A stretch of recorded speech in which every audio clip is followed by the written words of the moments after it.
hari abatemera ngo kubera yuko ngo nigihe ca Yesu ngo Yesu ntigeze yita ngo mwigisha ngo canke ntigeze yita apotre ntigeze yita prophète mu uyu munsi ngo turabona abakozi b'Imana nka ba Modeste ariko bamuhamagaye yarita ngo mwigisha aca yita ustade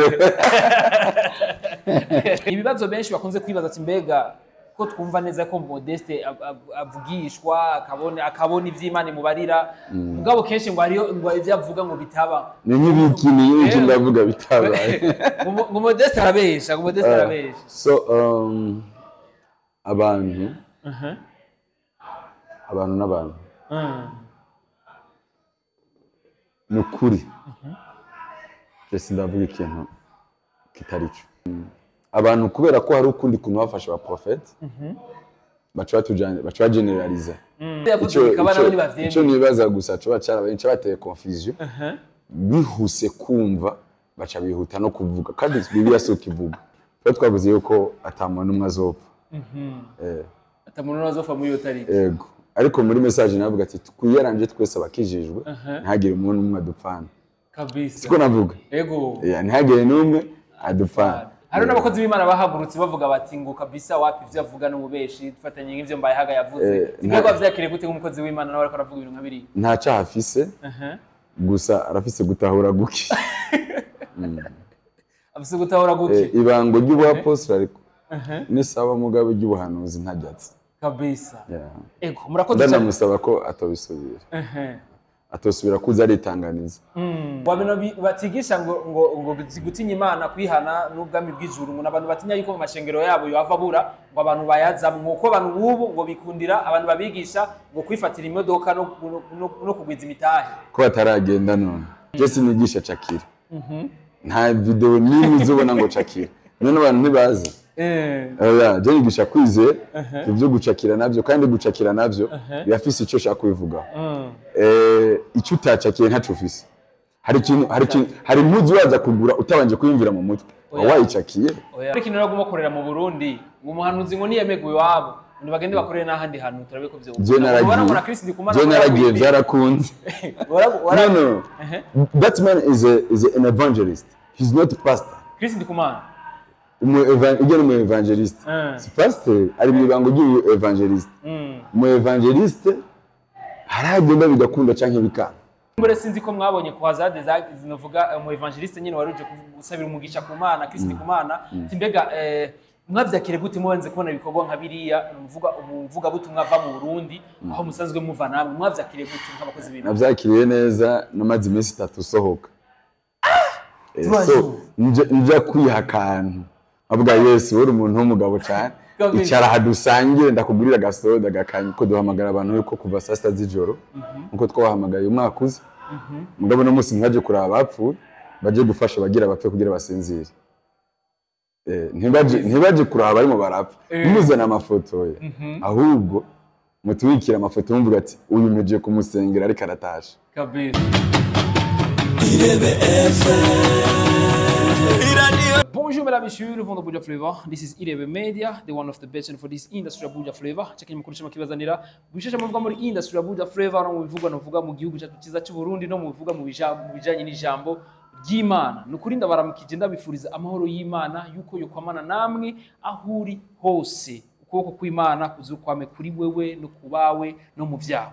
Kuri mikuru kumwe na Beni behind the camera ni CK Professional naho twese uyu munsi turi behind umutumire wacu witeka nawe se uwundi ni umukozi w'Imana Prophet Modeste aramaze guprofetiza byinshi cyane ngaha mu gihugu cyacu cyiza cy'u Burundi ni nkuko kandi hariho na benshi kandi batemera kumbure ivyo avuga ariko hanini ku ruhande runini baremera ivyo avuga n'ivyo avugishwa n'ivyo akoreshwa n'uhoraho Imana aremye isi n'ijuru uyu munsi uzakuvugana nawe byinshi kubijanye n'ivyerekeye ijambo ry'Imana aza kudusigura kubijanye n'umurimo wabo bahisemo gukorera Imana ndetse mbega ko tubona yabigiyemo akiri muto ko tuzi neza yuko kenshi tumvise umuntu nka prophet wasanga ari umuntu akuze cyane ari umupapa ari umuntu kabisa usanga afise n'imyaka myinshi ariko we yabigiyemo akiri muto mbega iryo banga yagyatiwe ryari byari bimeze gute mbega ko yabihisemo akiri muto ari umujene kumbere twavuga nk'ugwaruka byamugendeye gute mbega we yabishoboye gute turaza kwiga byinshi nawe kandi no kugikorane bariko barakorana uvuga kwa Zade bariko barakorana cyane cyane izo bitariki 20 na 21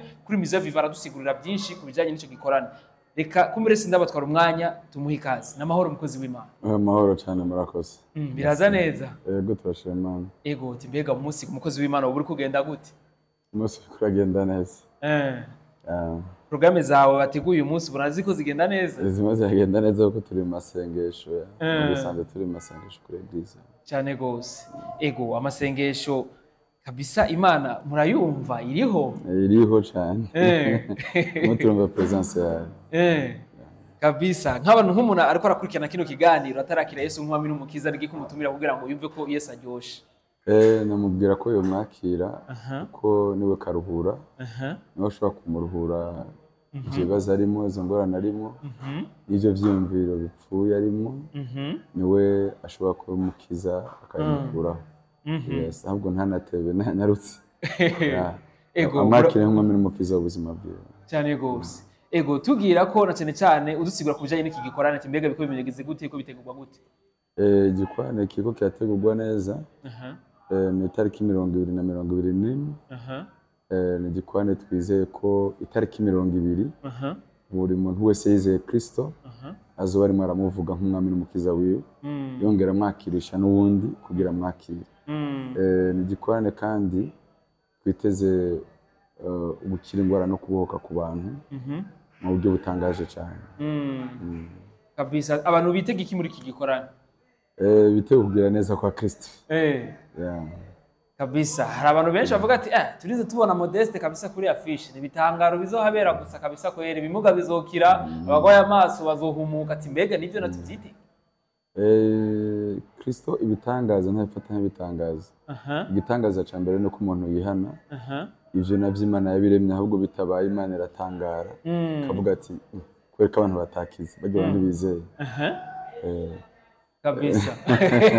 Ati ko tutakize badakize c'est-à-dire ko harimo abantu barimo barabafasha batizera. Yego. Iyo bishize rero gukira indwara je sinabifata ko ari gitangaza. Ahubwo uyu muntu akijijwe ndafata ko ari gitangaza. Umuntu akijijwe niwe dufata nk'igitangaza. Ubu ni ugitangaza kibaho. Nico gitangaza kibaho kuri imbere ya Kristo. Bijya bindi twita ko umuntu yakize agakira amatwi agakira amaguru. Yabirese bitangaza. Kandi bijya yaravuze ati uzizera wese akabatizwa ibimenyetso bizomuranga nibi. Donc ahubwo kuba bitakuranze Imana icitangara kabo uyu muntu byo byose ntigeze nyakira. Cyane gose ati rero bijya twaba tubona umuntu bariko bamusengera asanzwe agendana ubumuga bikanka burya rero abafise muri we ikibuze novuga ikibanza ca Kristo. Oya ahubwo umuntu yamusengeye niwe bitameze neza. Kubera ko Yesu yaravumye umusuko ntiwarizeye. Kandi umuntu arinze ava muhira akaza kurushengera bayi yamaze kwizera. Ntiyoza atizeye nawe. Canke abamuzanye ntibabizeye. Ati rero ujya abamuzanye mu gihe atumva canke atabona bamaze kwizera. Naco gituma Kristo igihe kimwe barazanye umuntu aravuga ngo mbonye ukwizera kw'abantu ari kunini cyane. Bamucishije kuri platform abati avuga ati aba bantu bafise kwizera kabisa haguruka urakize cyane gose kandi birasha birakunda carahaguruka carakira. None ko muri no minsi tutakibona cyane nk'ivyo bintu biba biko bitegwa niki abakozi b'Imana jewe ndabibona je ku ruhande rwanje ndeba n'abadusengana barabibona. None nk'iyo bishitse umukozi w'Imana ivyo ntibimugendere neza bisigura ko amavuta ntabameze neza bemeze gute? Ashaka kudakira kubera ko ku nzira yanje ntari mubo Imana yatekanije ko ashaka gukira. Aco gituma Yesu yagiye yasengera ku birembo gitwa Giza ariko mu kimuga cari gihari siwe yagikije cakijwe na Petero na Yohana. Kandi ngo cari kimaze imyaka 40 bagiterekaho ku gerembo. Yesu yaragiciyeho imyaka 30 yose ikigeze gikira ariko Yohana na Petero baragikiza kabisa bakira donc sibo bagikirije gikira giciye muri bo. Rero sindi umuhanuzi kuri bose umuhanuzi kuri bamwe Imana yashinze kuganza umuhanuzi wabo cyane gose. Ego murakoze cyane ivyo no vyemezera cyane kubera yuko hariyo n'igihe kumbure abakozi novuga iziga ntumwa za Yesu hari umuntu bari bagiye kugusengera biranka hama bacahamagara umwigisha ati umwigisha rega birase ko uyu muntu ko akira Yesu avuga ati ko kwizera kwanyu kumenga nikugwiye akarobo ati mwe kumenga kwizera kwanyu nikugwiye acaragira akantu gato nyene umuntu bice bigenda neza carakira tuvuge ko navyo nyene yumva biva kuri bajya abakozi b'Imana usanga batari bien oya yarabeshe cyane nakubwiye ngo uwo muntu ashobora kuba Imana itategekanije yuko akira kubera uyo cyo bituma turi sabagire hariho Joshua hariho Eric hariho ba King Diego ba Dieudonné hariho ba Ferdinand hariho ba benshi bitari muri Vivante benshi Holy Saint Jean Paul ni benshi cyane so rero umuntu wese afise ubazohura ku nzira kugira atabagwe biciye muri we none nk'abakozi b'Imana tuzomenya ryari gute ati ko uyu muntu ko hageze ko asengerwa ko Imana yavuze ati ko uyu muntu akwiye gukira umuntu afise ikibazo acagenda gusengerwa aba niyasanga uwo munsi Imana niyateganije kwimukiza cyo gituma nyene kidendezi cari gihari watibukira mu bwa mbere we yakira azotinda ashika ku muntu wiwe amusengera akiriya cyane gose ego murakoze cyane ko muri muko muratwigisha kubijanye n'ivy'ibitangazo bya bitumuze kuvuga ngo na miracle akogwa navuga n'abakozi b'Imana yes na cyane ni kibazo kumbere benshi bakunze kwibaza ati mbega kubera iki mu gihugu cyacu cyiza cy'u Burundi muri no myaka tugezemmo havugwa kumbure nk'abantu baboneshwa les apôtres kube aba prophète plutôt aba prophète kubera iki ngo aba prophète cyane kubera iki tutumva ngo aba pasteurs kubera iki aba prophète ni kubera ko nico gihe tugezemmo kandi ni kwishengero ryubatse uko gusa abantu batabizi peut-être cyangwa batarabyigaho cyo batarabyigishwa cyo batabishurirwa kubera ko ishengero rihera muri evangelism rikaja muri pastoral rikava muri pastoral rigategura intumwa apostle rigategura abigisha bagacika abapostle apostle nabo bakarera bakavyara abaprofete twarabaye mu gihe cya evangelisation aco gihe ishengero rya mbere ryabayeho mu Burundi twa mu gihe ca pastoral aco gihe haciye haboneka abapasteur twa mu gihe c'abigisha ari mu Pentecote baca bavuga ngo ujya n'umwigisha pasteri hongera harazeho reki c'abapostle aco gihe hajeho apotre Paul Gitwaza apotre Vitali n'abandi so abo rero bamaze kuza Imana icirema canke ica ivyara canke igacishiraho abo bantu bakarema ba apotre Sabimana Leopold muvyeyi wanje w'umuhemu uwo rero ashobora kurema mu prophète apotre umva niwe arema mu prophète cyane gose ni kibazo ko muri benshi bakunze kwibaza ati mbega benshi gusigura naho ndaca mvuga evangeliste yari Yohana Yohana arabaho mu cyo gihe c'umwigisha haza umwigisha Yesu aravaho haza abyara intumwa zose zirabaho cabaho abahanuzi ari bo ba Barnaba ego akoze ego murakoze cyane kumbere hari abatemera ngo kubera yuko ngo nigihe ca Yesu ngo Yesu ntigeze yita ngo mwigisha ngo canke ntigeze yita apotre ntigeze yita prophète mu uyu munsi ngo turabona abakozi b'Imana nka ba Modeste ariko bamuhamagaye yarita ngo mwigisha aca yita ustade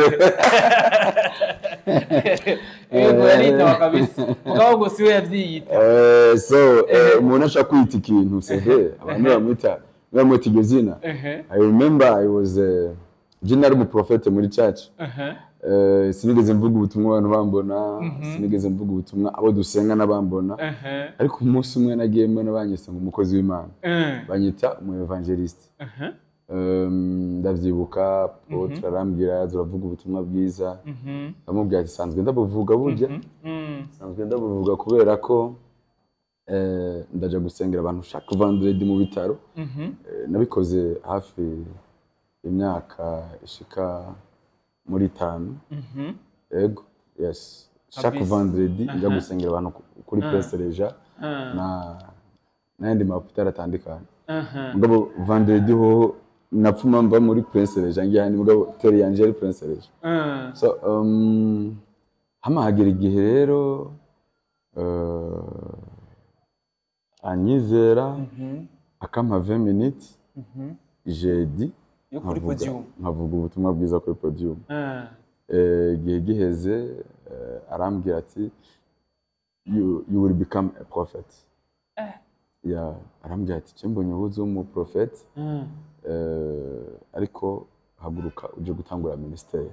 Kabisa. Ndagenda ndatangura ministeri ari apotre akubari. Ego ndibuka ntawe namwe yegere mvuga ubutumwa bwiza atari muri eglise abantu bari banzi.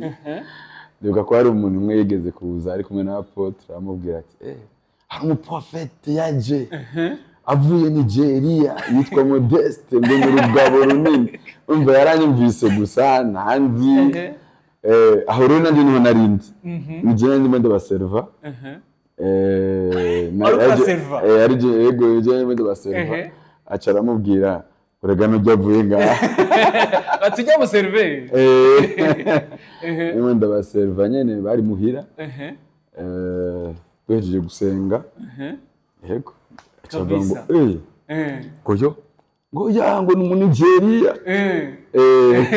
ndabize nkuru yazitangwa yari nyene hase gusarisha kabisa birumvikana neza cyane yuko ufise aho waciye ni kibazo ko muri ikindi gihe je natanguye ministry ndi mu evangelist cyane gose nyuma y'umwaka araza arambwira ngo no ibintu byose bifute ubaye mu prophet.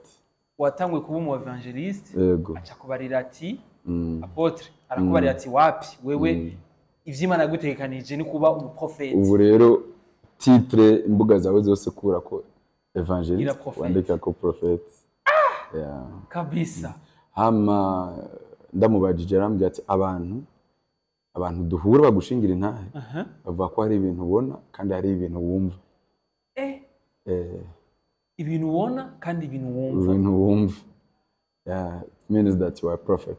So bisigura ko umuntu siwe yita ikintu. Umuntu ahamagagwa n'abandi ikintu ko warubuze ati abantu bahamagara Yesu umwigisha. Abantu nibo bakwiye kukwita ikintu ariko uyu munsi byarahindutse. Nabyuka mu gatondo akiyita ikintu. Ego. Banzu windire iryo bango rikore nivyo Imana yabikubwiye. Kwese Imana yari yabitubwiye. Banzu windire iryo bango rikore. Abantu iryo bango bacu bari bufata yuko ari ryo. Ugasanga umuntu ni apostle afite ishengero rimwe. Iryo shengero niryo yivye canke yashimuse. So rero narindire rero bamwatira. Nari so kumwatira. No kwatira yindi sije yindi ntashaka kuvugaho no munsi. Ico kintu nigikore. Twe twakinye umupira. Wararindira coach akakubwira aho kintu. Kabisa. Akakubwira nuze poste yawe. Uko coach nibaza kumenya ati uyu muntu namushira hagati. Ni sawa namushira inyuma. Sawa namushira imbere. Sawa. Muri basket kavuga ati namugira umumenere ni sawa. Namugira umuyeriye ni sawa. Namugira umushasser ni sawa. Kubera ko niwe yakugirishije entraînement. Abantu bari hanze ni bamenye ico umuntu icari cyo ya. Kabisa. Umva ushize kuvuga ko umuntu we ubwiwe atibona abonwa n'abandi. Abona n'abandi abantu bakwiye kumwita izina ya. Kabisa. Rero kumva ko uyu munsi banavuga ngo prophet ni kubera ko nico gihe tugezemo. Kutamenya igihe tugezemo. Yesu yaravuze ngo murushwa ubwenge n'abana b'inzoka. Kuko bobo umuyaga huhuse uvuye iburengerazuba baramenya ko imvura igwa iyo uvuye iburengerazuba nabo bakamenya yuko iyi mvura naho ikuvye ntiza kugwa. Rero hari abantu batamenya igihe tugezemo. Kabisa. Batamenya ko hageze ko imvura igwa cyangwa ko izuba ryaka. Yego. Ni gusenga Imana cyane dushoboza. Nani ndafashe umuririmbyi umwe mu kanya. Ndamubwira ati bivanye n'ibintu numvise uririmba. Witege amabuye kuko ni bishasha. Vyuririmba ibishasha. Nibishasha witega amabuye. Kora kurinda ibintu bishasha. Kandi ni isigeze uko namubwiye ni isigeze ntubireke. Ni isigeze ntubireke biririmba ariko witega amabuye kora kuzanya ikintu gishasha. Kuko abantu nitumenya yuko igihe cyahindutse. Igihe cyahindutse. Kabisa. Umurundi ubaye mu stantera cabango none ukiza kwicarana natwe. amenye ko ibihe byamaze guhinduka abaye mustane asigaye afise abandi bantu yisarara oya sikuba abantu oya amabanga yarabaye menshi yego hari ahandi hanaca aja kwicara si wagiye kora bishatse oya ikirere kiramutwara yabya kabisa umva siwe nikirere nivyarimwe bimutwara ubaye president cortege ubwo nyine kizi si we yihamagara oya ikirere kimutegeka yuko hacaho protocol nivyikogwa bica byikora kabisa ego birumvikana neza cyane abantu rero dukunda kumenya yuko ibihe bihatatwe tubikora ari ibihe byikora rero ibihe birikora si twe tubikora namburi apostle abantu bazokwitwa apostle si wewe urinda kubivuga twemye nyaca tubitwaramo kabisa tubonye ugura amashengero abiri you apostle tubonye uhanuye you prophet tubonye utanga teachings nziza you are teacher tubonye zikurongora abantu neza atabujyaga bose bahuza tukwita pasteur kabisa tubonye nabwo ndavuga ubutumwa mwibarabara abantu kabahereza abantu baje mu mashengero atandukanye uri evangeliste kabisa murakoze cyane kumbure nikibazo kumbere nani ntangwe kubaza ati mbega Modeste yabigiyemo ryari ko tubona umenga n'umujeune aracari muto nuvuga ayo mabanga afise ni menshi imyaka ni myinshi nabigiyemo afise imyaka 23 23 ans 23 ans niho natanguye kuvuga ubutumwa bwiza ya myaka abana baba bashushe muri adolescence Imana yarakoze nari nshushe uri mugaka koko ba Imana yakurokoye gute yandokoye ko nyene nkuko abandi bose barukora urarusimba kiriya gihe aho mfite aho satani atangura gutravaye umuntu wowe niho Imana yari itanguye kugukora yego aho naho nyene sinari nkijije nari ntanguye kuvuga ubutumwa bwiza mu ma hopitale ariko 26 ans ndibuka yuko nari ntanguye ministere kabisa nari umwana muto from cyane gose umwana muto ndibuka abantu bavyakira gute bakubona uri kuravuga ubutumwa uri umwana muto ntibyo hari igikorane kimwe tweze gukora hama nambara kaftan zijya mpuzu z'amabaze kugira abantu bamenye ko nkuze naratereka ubwanwa burebure nkabugira nkuko ubwanwa narabugira nanje nabona nyeye ko ndi umwana kugira rero nkure naca shira ku bwanwa bwinshi ukabuzura umuntu afise ubwanwa bugera kure ego hama tugere kuvuga ubutumwa ahantu hama umva nambaye amabaze baca bangwa n'umuzirimo bwa bwanwa na zamuzu wambaye na zamuzu acaje barampagarika bampagaritse ariko bakuma mvuga Yesu mu majambo yanje n'umuntu akijwe ntumuyoberwa umunsi wa timushe havuga Yesu umunsi wa kabiri urushe uwo munsi nari kwigisha barankura ko kuri programme hama je ndavuga none ninakura rero ubwo nzoja cyanegira mu baririmbyi cyanegira mu baririmbyi sinzi no kuririmba mugabo nyende bati ni ntataco nkoze naje gukorera Imana cyanja mu baririmbyi tugiye mu baririmbyi baca baravuga abonye ndi mu baririmbyi baca barazi mukuru wa programme arambwira ati nitwaheza noza gusenga kugira igikwane kirangire nitwaheza ndimo ndasenga rero ko bampaye iminota ishika 10 yo gusenga dusoze ndimo ndasenga cengira Imana ikirankoresha umuntu yarafise umwana bajya abana bavuka arutumuga ego bagenera umuga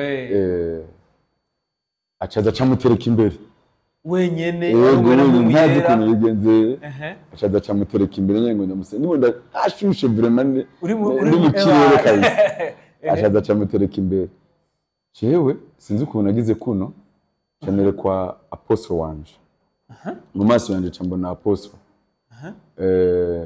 Leopold Simon apotre Leopold Simon ndamubonye mbona mbwira ati yambaye impuzu zera ambwira ati sengera uwo mwana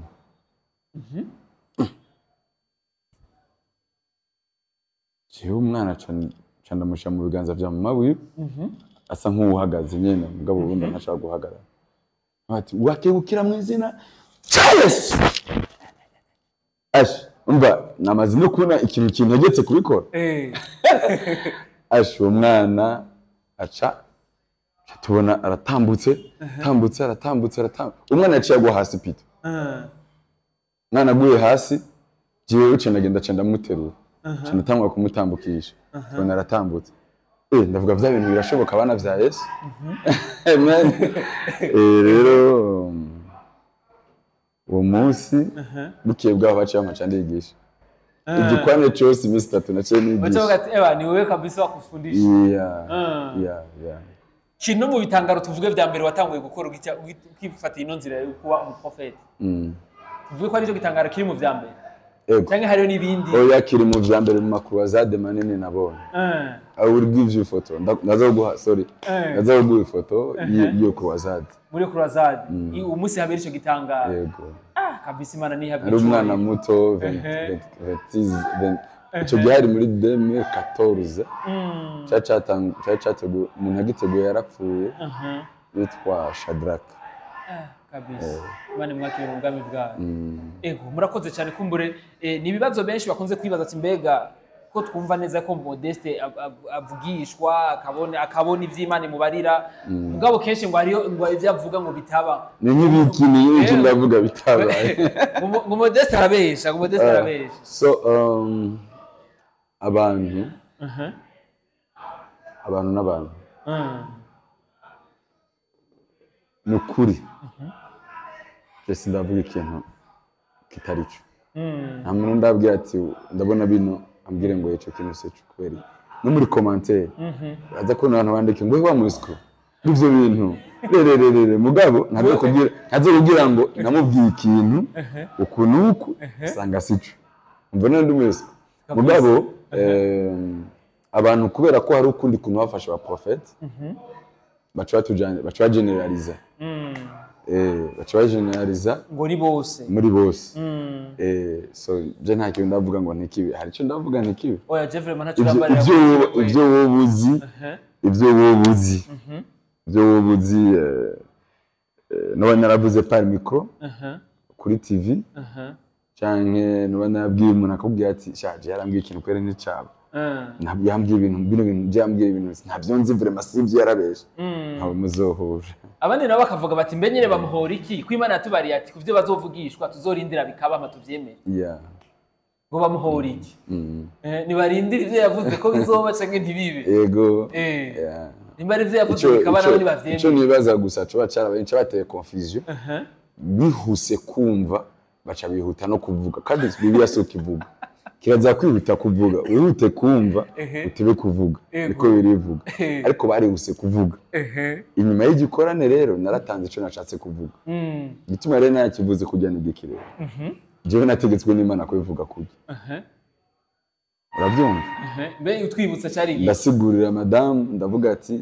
igikorane kizoba kimeze uko ibintu bizomeze uko Imana yavuze ko dushobora gutegwa amabuye nzoyarinda nje kuri mikro simbevuye le message kumeze oya ntuyidevuwe kuko n'Imana yayigutumye ndavuga ati je vraiment ntunze umusirikare mu nzi Imana ihebwe icubahiro so twavuze yuko atamuntu umwe azopfa atamuntu azopfa muri yo tariki yego ariko muri message navuga ati twiyaranje twese abakijijwe ntihagire umuntu umwe adupfana kabisa siko navuga yego ntihagire n'umwe adupfana wamenyesha makuru n'amura abantu b'ubwenge cyane ashabaze uremeza prophet ko atamuntu umwe azopfa nta numwe azopfa kabisa kumwe bavuze abemera Kristo none ukijijwe ntiyapfuye yarasinziriye kabisa kuko Bibiliya avuga ngo wapfuye muri Kristo Yesu abo ntibapfa barasinzira yego witwa ko yapfuye nuhishe inumbero y'Imana n'ikindi naco nibaza kajya kantu nta muntu agwaye katashikiri kabisa gusa warazanye challenge so kandi navuga ati I'm challenge you nabivuga nyene sinabivuga no mu mamisho navuga ati nibaza kajya challenge nzanye abantu bataza kumva uza kuvyumva aza kuba koko Imana yamuhishuriye yes kiyari naco bitubuhanuzi buryo hari n'abakozi b'Imana bahagurutse bavuga bati ngo kabisa wapi ivyo avuga no mubeshi dufatanye nk'ivyo mbaye haga yavuze nibwo vyakire gute nk'umukozi w'Imana nawe ariko aravuga ibintu nkabiri nta cahafise gusa arafise gutahura guki afise gutahura guke ibango ry'ubuapostoli ariko nisaba mugabo ry'ubuhanuzi ntajyatse kabisa. Ego murakoze cyane. Ndamusaba ko atobisubira. Atosubira kuza aritanganiza. Ego murakoze cyane. Kumbere ni icete ca mbere Paulo yandikiye Timotheo, Timotheo 4 umurongo wa mbere. Ego ko mu gihe ca nyuma abantu bamwe bazoheba ukwizera batangure gukurikira inzira z'ibinyoma hamwe ni mpwemu zibaresha. Hari umukozi w'Imana yabisiguye avuga ko wageranije akaraba n'ibihe tugezemwo bigaragara ko tugeze mu bihe vya nyuma, ko ngo abantu abubu bashaka kumva za nyigisho zibanezereza, inyigisho zibabwira ibyo kuronka amafaranga, inyigisho za cakira imodoka, cakira amazu, cakira umugore, cakira ibi n'ibi. Ntibagishaka kumva za nyigisho zibabwira ivyerekeye ijambo ry'Imana, ribabwira ivyerekeye ubwiza bw'ubwami bw'ijuru. Ati mbega ugeranije ukaraba, ati mbega abo baprofete ugeranije ukaraba n'ivyubu n'ivyakera n'ibivuga muri Bibiliya, ubwo aprofete bavuga ivyo bintu sabo bari muri Bible ga profete novuga Modeste. Ibihe vya nyuma na Yesu yarabivuze ko abirimo.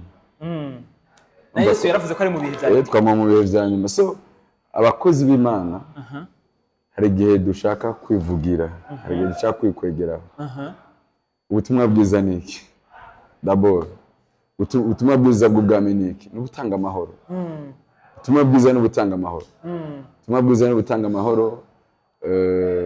Jewe ndigisha icyaha cyane pe. I am prophet ariko ndigisha icyaha. Urigisha icyaha. Inyigisho yanje ushaka inyigisho zanje zigirwa n'ibintu bitatu. Abo ndongoye bahora bimbwa inyigisho zanje zigirwa n'ibintu bitatu. D'abord zigirwa n'iterambere. Kabiri zigirwa n'icyaha. Urabyumva? Gatatu zigirwa no kwizera. Kwizera. Kandi ukwizera nico kiri englobe y'ibyo bintu byose.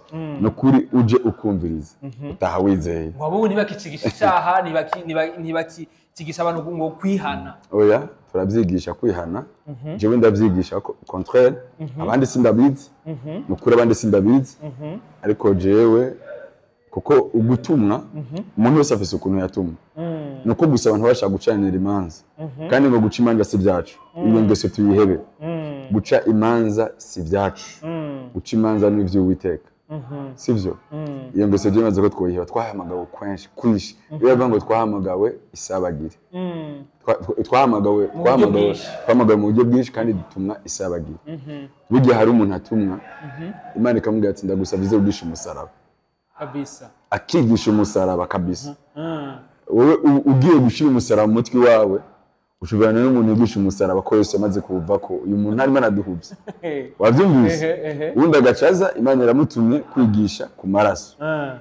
Wowe tuvuga ngo niyigisha icyaha kubera ko yigisha amaraso. Ngo n'amaraso ko yasesetse. Ibintu natubwiye by'amaraso n'ibyi kushize n'ubwenge. Logiquement, wize n'ubwenge umuntu atwigisha amaraso n'ibiki. No amaraso. Amaraso vrai, none yasesetse. Yarasesetse byaraheze. Cyumva uwo muntu tugenda kumucira urubanza. Ubundi agacaza agacigisha kuri Kristo. Kor di Kristo. Akigisha Kristo kubango none. Uyu muntu kwaguma kuri Kristo gusa tatumira icyaha. Umuntu nibiki. Undi muntu Imana ikamutumika ngo ati genda ugisha icyaha gusa. Kigisha icyaha. Kigisha icyaha. Kuburyo umuntu abana none umuntu hama mu byaha. Nisi yose nk'abari twatubwira ngo ati niwe usambana. Bacacu mu muciro urubanza ngo uyu muntu yigisha ibyaha ngo buri munsi ngo mu byaha ngo bakora icyaha cy'ubusambanyi gusa. Sorry. Urumva? Araje agacaza undi muntu nkanje je nizera nigisha kwizera. Kwizera rero urumva uje ariko ngo niyo umuntu nawe yigisha kwizera ntiyabizi ko twakugize. Ntabizi ko dusaze tugufise. Nigisha kwizera vraiment. Kubisaza ariko bana kwa ndi kuri ngaho hafi. Wabeshe ngo batinya kwigisha ivyo byose ngo gutinya Imana ngo kwihana ivy'ubwami. Jewe nibaza ko nta muntu numwe w'Imana atigisha gutinya Imana. Uwo muntu ntiyobaho kabisa. Mugabo je ndizi inyigisho yanje hamwe ibintu bitatu. Ngo abantu batinya kwigisha ivyo bintu. Kwizera. Tinya icyaha no kukireka. N'igisa naco. N'iterambere. Kabisa. Sishobora kuva muri church ntigishije ko abantu batereza kuja gukora byabiteza imbere. Imana ntezagira amasengesho, Imana ihezagira ibikorwa. kabisa nahajya hejuru biba bimanitse Imana neza agira amasengesho mugabe heza agira ibikorwa cyane gose ego ngo abino batigisha ngo gutinya Imana kwihana n'ubwami bw'ijuru ngo abantu batinya yuko mu mashengero yabo yava bura ngo abantu bayaza nkuko abantu bubu ngo bikundira abantu babigisha ngo kwifatira imodoka no kugwiza imitahe ko bataragenda none genda cigisha ntibaragenda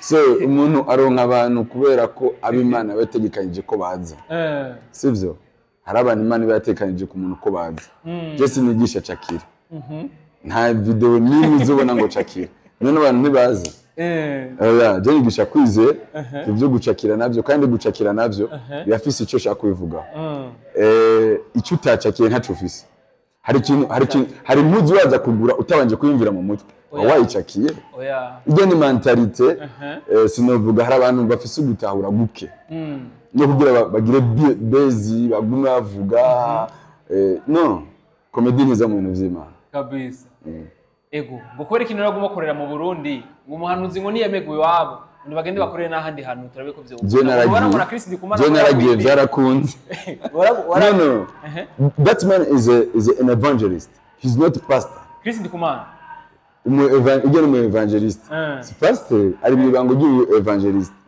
mu evangelist haragenda bigakunda canke bikana hama ikindi naco twahamagawe gutandukana ne mwese ko mudandaza mwese murabatunzi je tubona kubyara abantu mu kuvuga bihuta hari abantu mu kuvuga bihuta mureke kwihuta kuvuga abasha kabisa ko mwavukiye rimwe naho muvukana mwese mwaje amashuri kubera yo kuzuza amastade my god Imana ibihebwe icubahiro ishigwe hejuru imuhezagire imugirire neza imwagure gusumba uko yamwaguye mu izina rya Yesu amen ariko twese nikuja dukora ibyakoze ne twese turi baziranotse twese turi bazi venere twese turi abakuru b'ibihugu twese turi amustane ako twese twari mu Burundi rero bijye bivuga umuntu yihuse kuvuga kabisa ego murakoze cyane kumbere turumaze kuyaga byinshi tuko tugera ku musozo w'ikiganiro cyacu kumbere sinzi ko mwabonye ku hazade zinovuga mu evangeliste nyine waruje gusabira umugisha ku Mana Kristo ku Mana timbega mwavyakire gute mubanze kubona ibikorwa nka biriya umuvuga butumwa ava mu Burundi aho musanzwe muva namwe mwavyakire gute nk'abakozi b'Imana navyakiriye neza namaze iminsi 3 sohoka so nja kwihakantu avuga Yesu uri umuntu w'umugabo cyane icara hadusangire ndakugurira gasoda gakanye muri make byarakunezeje cyane ku buryo byamaze iminsi 3 kuri stati ndavyandika kabiri ngira post zibiri kuri ntuzenya kuri Facebook post zibiri kuri Facebook imwe iheze 2 jours n'uri nongera menako kabisa naranezerewe cyane I was so proud naranezerewe Imana ku buryo ndabibwe Imana ndakugurira ko kikonje kukikanye ndayikugurira ndakwembise duhurira hana cyane gose ego kumbure ari wavuze ati ngo shamo ndaziba modeste byarabababanje yo ndaziba modeste byarababanje bajya ngo bigira ngo barakora ibitangaro murabi ivy'Imana yakoreye Kristo Ndikumana je nkoresha ivyanje na Kristo kamukoresha ivyiwe yatekanije sishobora kubabara rero je nzi yuko atamugisha wanje umuntu ashaka kuntwara ego wanje ni wanje uwiwe ahurose ndamunezererwa kuko aguze imodoka abatayofise umwana akagwara azumutwara kwa muganga niyo kurengagiza umugore agafatwa n'inda niwe nzo ntabwo nyene nibatunge yakirikara haleluya amen barose ni kuri umuntu bigiye yarose n'umugisha uko umunsi umwe aragupitira aguca akabwatse narose vraiment ngo dusangire basagafana kabisa akakwicaza aho bitayikuye ko wicara akagushikana aho bitayikuye ko woshika yes wagize umutima wishari nigiko muhanura no muhanura ko yokizwa neza no muhanura ko yokizwa neza ego cyare gose kumbere twibutsa abantu gikorane tizokora itariki 2021 nibizoba muri cyo gikorane yes igikorane kigizwe n'ibintu bishika muri 2 canke 3 itariki ya 20 nibyo tuzoterana saa 8 muri Musée Vivant saa 8 tuzoba turi mu gikorane ako duhamagara abantu yuko kuva saa 6 z'ijoro nkuko twabahamagaye umwaka uzi mugabo no musi mwaje kuraba bapfuye baje gufasha bagira bapfe kugira basinzire. Ntibaje kuraba barimo barapfa nimuzana amafoto ye ahubwo mutubikira amafoto mvuga ati uyu meje kumusengera ariko aratasha kabisa arasinziriye meje kumusengera n'usinziriye aco gutuma dushaka ko Imana uwo munsi yoryoherwa yoryoherwa cyane gusumba uko twigeze kubikora ni umunsi wo kuvuga ubutumwa bwiza le 20 umuntu wese azi ko yakira Kristo umwe n'umukiza pastor uri kuranyumva ukoze Imana uri kuranyumva muririmbyi mu protocole umuntu akora muri media uzi wese yuko yakijijwe uri kuranyumva mu Kristo usanzwe urahamagarwa cyane le 20 umuntu uzi wese ko wakijijwe uze tuvuge Kristo kabisa. Kabiri turafise mw'abantu bazoririmba nabazohabwa ubushimwe harimo ama competition abantu bafise ama groupe de danse yandikishe tuzotoramo 3 tuzihe ubushimwe ariko muzotamba indirimbo z'Imana. Kabiri abaririmbyi turashaka gutanga ama awards ku baririmbyi barimvye indirimbo uyu mwaka zigafasha abantu mu mubiri wa Kristo. Yego kabisa murakoze cyane kumbure ni nko mu gusozera kindi kigira gatatu tuzosengera abagwaye tuzosengera n'ababoshwe dutange n'ubuhanuzi. Ari umuntu ariko ndabarira kuri ico gikorane kizowe kwaza dizoba acambarira ati shanzogenda hajya ndazi Modeste azova avugishwa ku madevise tuvuze mu gihugu. Yego bazovugishwa vuge n'umunsi bizosubira kumera neza cyane byinshi cyane tuzotondeka ibintu. Yego kabisa twitegeye yuko bari mu message mashasha tuzohabwa uwo munsi. Yego cyane kabisa Imana iravuga Imana ifise bishasha buri munsi iratubarira. Yego murakoze cyane mu kumvuga mukozi w'Imana. Yego namwe murakoze cyane Imana kumbure nitwifuza kandi kwakoresha ikindi kiganiro muzoduha umwanya turafi. Yego yego tubakengurukira namwe mukora madukurikirana tuzosubira rero naho gutaha. Bye bye maheza gigo Irebe FM